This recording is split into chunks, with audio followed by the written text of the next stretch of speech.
Hello दोस्तों, स्वागत है आप सब लोगों का अपने यूट्यूब चैनल पर। तो दोस्तों, आज मैं आप लोगों के साथ हरियाणा की जो ब्रेकिंग न्यूज़ है आज की 21 जुलाई की, वो आप लोगों के साथ शेयर करूंगा। ये जो न्यूज़ रहेगी आप लोगों की एक तो जनरल नॉलेज के लिए जो और अपकमिंग जो एग्ज़ाम होंगे हरियाणा में उसके लिए भी महत्वपूर्ण हो सकते हैं, और एक आप लोगों की अपडेट्स के लिए कि वे हरियाणा में क्या चल रहा है। तो सबसे पहले मैं आप लोगों को अपने ये बताना चाहता हूँ कि हरियाणा में जो आशा वर्कर्स है उनका राज्यव्यापी प्रदर्शन चल रहा है, क्योंकि उन्होंने लंबित भुगतान और मानदेय बढ़ाने के लिए और अन्य सुविधाओं की मांग के लिए प्रदर्शन करने की इन्होंने घोषणा भी कर दी है। ठीक है।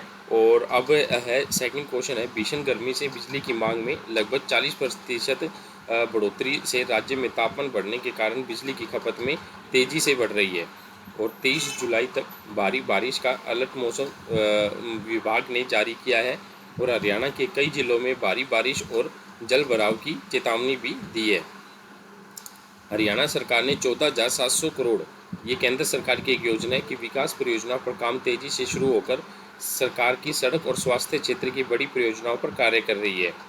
अब सरकार, ये हरियाणा सरकार ने बहुत ही महत्वपूर्ण कदम उठाया। एक जो पूर्व अग्निवीर होंगे उनको सरकारी नौकरियों में आरक्षण दिया गया है, और ये इसका जो नोटिस है कितना आरक्षण पूर्व अग्निवीरों को दिया गया है, चीफ सेक्रेटरी साहब ने भी इसका नोटिफिकेशन जारी कर दिया है।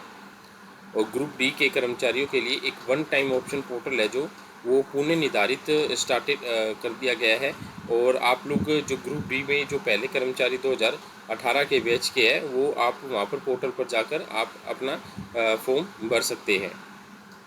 सरकार ने ऑनलाइन ट्रांसफ़र पॉलिसी 2026 पर भी कार्रवाई जारी कर दी है। ये जो ट्रांसफ़र पॉलिसी होगी ये ज़्यादा पहले टीचर्स के लिए होगी, और जो विभिन्न विभागों में जो HRMS अपडेट और ऑनलाइन ट्रांसफ़र प्रक्रिया ये उसके आधार पर ही की जाएगी। और सरकार ने SCS के तबादलों की एक नई सूची भी जारी कर दी गई है, और HKRN के तहत संविदा कर्मचारियों के अनुबंध बढ़ाने पर भी सरकार ने निर्देश जारी कर दिए हैं। इन HKRN कर्मचारी जो विभिन्न विभागों और बोर्डों में कार्य करते हैं वो 30/6/2026 तक उन लोगों का कार्यकाल था। सरकार ने 2 महीने के लिए इनका कार्यकाल बढ़ाकर अपना अगस्त तक कर दिया है। पंजाब और हरियाणा हाईकोर्ट के कई टोल प्लाजों पर है जो नई दरें लागू कर दी गई है, जिससे यात्रा का खर्च बढ़ेगा। यहाँ पर है जो सरकार है जो टोल पर काफ़ी ज़्यादा खर्च आप लोगों को वहन करना पड़ेगा। अब मैं बात करता हूँ, 14 जिलों में जो 22 नए मिशन बुनियादी केंद्र खुलेंगे। ठीक है, ये केंद्र सरकार ने खोलने का निर्णय लिया है। और जो 8 टोल प्लाजा होंगे जो हरियाणा के, उन पर ही अधिक टोल शुरू की है।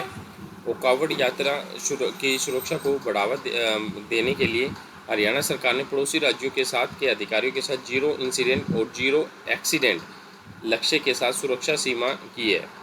ठीक है। और अब आप लोगों को मैं बताता हूँ, भाजपा की टिफ़िन मीट आज 4,729 शक्ति केंद्रों पर संगठन को मजबूत करने के लिए राज्य भर में कार्यक्रम अब आयोजित किए जाएंगे। तो दोस्तों, ये एक अपडेट थी जो आप लोगों को देनी थी।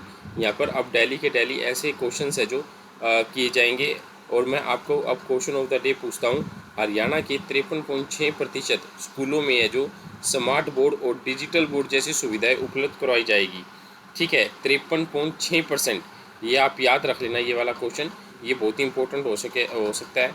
और अगला क्वेश्चन है, जींद की नीरू ढांडा ने इटली में आयोजित वर्ल्ड शॉटगन कप में स्वर्ण पदक जीता है। जींद की नीरू ढांडा। ठीक है। हरियाणा का 33वां मैंगो मेला कब आयोजित किया गया? 10 से 12 जुलाई 2026 को आयोजित किया गया। कहाँ पर आयोजित किया गया ये आप बताइए कमेंट करके इसका सही आंसर। आइका इंडिया गुरुग्राम में लगभग 3500 से 4000 करोड़ रुपए का निवेश करेगी रोजगार को बढ़ावा देने के लिए। हरियाणा ATS की पहली IGP नाजनीन भसीन की नियुक्ति की गई है। हरियाणा में 11वें अंतर्राष्ट्रीय स्तर के खेल केंद्र स्थापित किए जाएंगे। देश का पहला AI पावर जो फेयर हरियाणा में कहाँ आयोजित किया जाएगा? ये कुरुक्षेत्र में आयोजित किया जाएगा। हरियाणा में पूर्व अग्निवीरों को कितना % आरक्षण दिया गया है? 5% ग्रुप C में, और ग्रुप B में 1%। अभी मात्र ग्रुप C में ही चल रहा है। हरियाणा सरकार जुलाई 2026 में कितने नए मिशन बुनियादी केंद्र खोलने की घोषणा की है? कितने की है? 22। तो दोस्तों ये एक आज की न्यूज़ थी। आप लोगों को पसंद आई है तो प्लीज़ चैनल को जरूर सब्सक्राइब कीजिए ताकि आपको ऐसी अपडेट्स मिलती रहे। धन्यवाद।